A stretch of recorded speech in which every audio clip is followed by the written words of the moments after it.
Before I begin, I do want to emphasize that I am not an eating disorder specialist, and even though I have personally gone through eating disorders myself, that does not make me automatically the expert on how to recover from your own eating disorder struggles. There are a few reasons I wanted to film this video.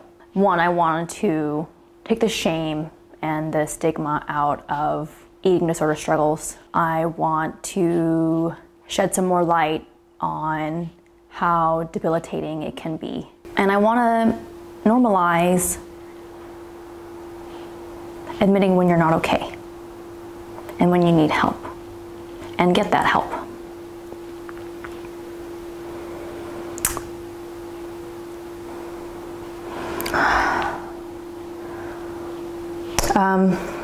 I've only started opening up about my personal struggles from my teens and my early 20s more openly in the past couple of years because I want to help people. But it is difficult to talk about.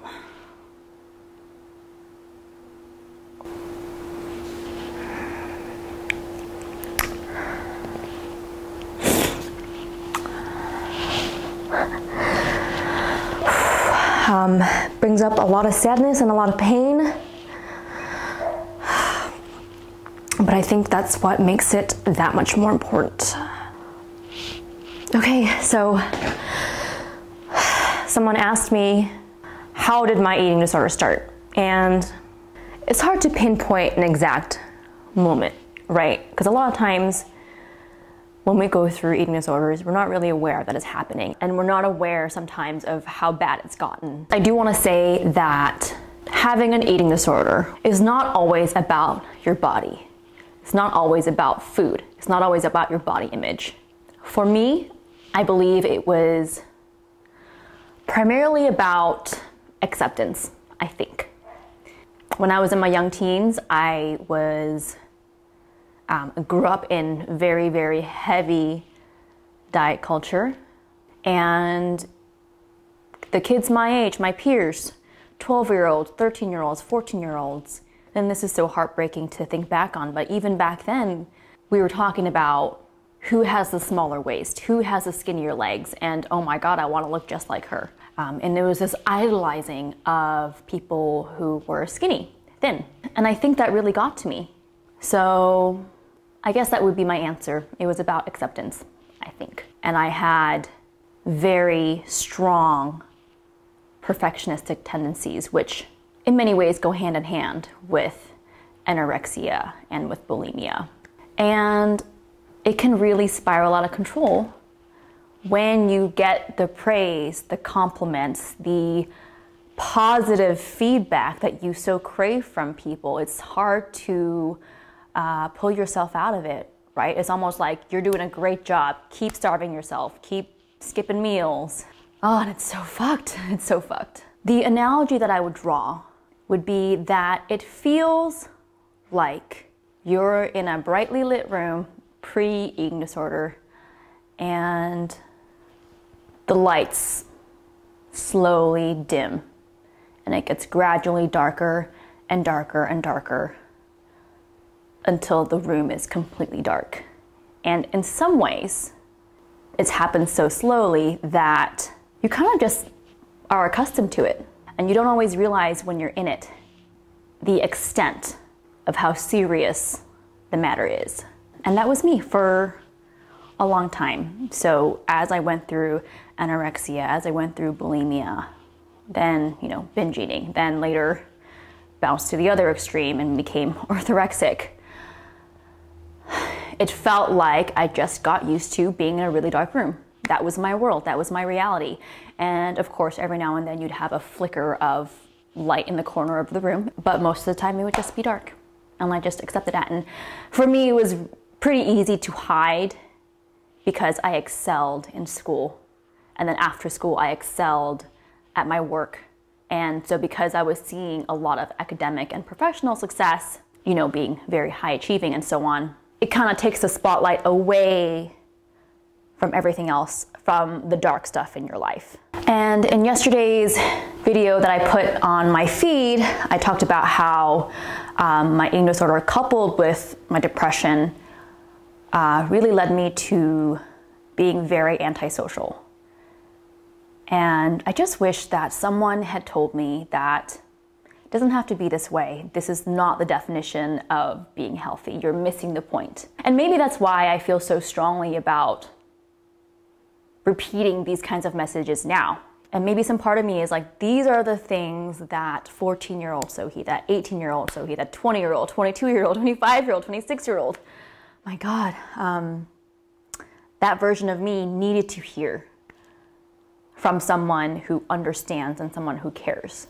I don't really feel like I got that, or at least not in a way that, really came through to me. I went through many years, felt not really having friends, and it led me to think, well, I must not have friends because there's obviously something wrong with me.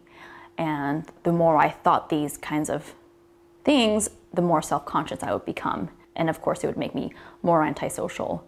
Then I get more self-conscious. And until by my late 20s, I fully believed you don't have friends because you're boring. You don't have friends because you're not fun to be around. There's nothing interesting about you. And it also led me to be in situations where people did not treat me very nicely. And because my self-esteem was so low, I didn't know how to stand up for myself. I didn't know how to set that boundary. I didn't know how to speak up. And yes, thinking back, it's very sad, but I also know how fortunate I am to have gotten out of it and to be much happier now. I will reiterate my point that if you are struggling now with whatever mental illness, with whatever is going on with your life, maybe some part of you is convinced that there's no way your situation can ever get better, that you're going to feel lonely and sad for the rest of your life. That doesn't have to be true. That doesn't have to be your story. So how did I improve my personal situation? A number of things have helped. One, I changed the people around me. For me, it was quite literally moving to a new city, picking up my life, starting over basically. And those of you who have been following me for the past year and a half or so or longer will have probably seen a pretty drastic change in my demeanor, in my energy, all of it. So it is a pretty extreme example, and that's not what I'm saying you should do. Maybe you can join a virtual community if you don't have anyone local to you. Virtual community with like-minded people. I do think that social media is here to stay in many ways, but it can also be really, really harmful. So if that means going ahead and unfollowing any accounts that make you feel bad about yourself for any reason, do it. You need to protect yourself. It is okay to set those boundaries. Two, I had to really make it a point to change my own narrative, change the voice inside my head. Because the more I told myself, you're boring, you're uninteresting, you have nothing valuable to say, of course, the more I believed it. So I would say different things to myself. You're creative, you're funny, you are fun to be around, you are so loved. And of course, you don't have to say it out loud, but maybe if you have a journal or a diary, write that down, put a sticky note on your mirror. Make sure the people you're hanging around or interacting with are supportive and encouraging and do not tolerate any kind of negative self-talk. And finally, of course, getting professional help is always a good idea. Therapy has helped me immensely, immensely, immensely. And know that the healing process is not linear. It is not going to be an overnight process. It is not going to be every day you make the same amount of progress, nothing like that.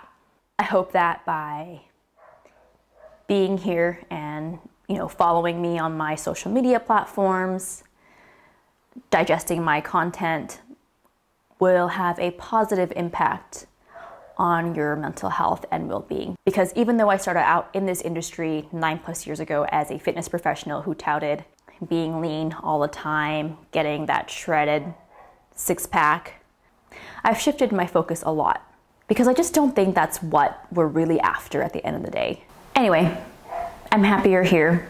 Thank you for watching this video, for listening to my words.